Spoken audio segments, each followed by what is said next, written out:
ইয়ারিগো এই যে কাঁঠাল ভেঙে নিয়েছি।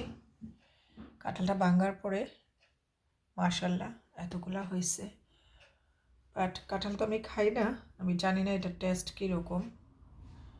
ক্যামেরাতে কেমন জানি একটু ফ্যাকাশে কালার, বাট কাঁঠালের কালারটা ইয়েলো। আর কুশগুলা বেশ একটা বড় না। খেয়ে দেখবে একটা কুশ কীরকম রাত ইয়ার খাবারের আগে।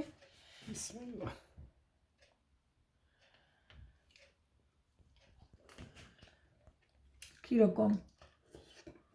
মিষ্টি মিষ্টি। চুন ওকে, কাঁঠাল তো আমি খাইতে পারি না, আমার অ্যালার্জি হয়। আমি বাংলাদেশে কাঁঠাল খেতাম না, বাংলাদেশে আমি কাঁঠাল করতাম, চেলে রস খাইতাম ছোট সময়, বড় সময়ও। বাট কাঁঠাল এমনি খাইতাম না, পছন্দ করতাম না। আমার কাঁঠাল পছন্দ ছিল একদম শক্ত কচকচা যেগুলো, এগুলা।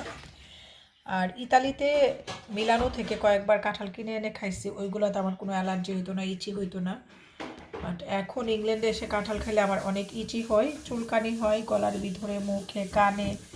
একদম মুখ আমার ফুলে যায়, ঠোঁট মুখ একদম ফুলে কেমন জানি হয়ে যায়, যেই কারণে আমি কাঁঠাল খেতে পারি না। ঠিক আছে, এটা একটু শেয়ার করলাম। প্রত্যেক বছরই কাঁঠাল আনলে আমি কাঁঠাল শেয়ার করি। আমার বাসায় শুধু আসপি আর আকসার খাই, এখন তো আসপিও নাই। আল্লাহ হাফেজ।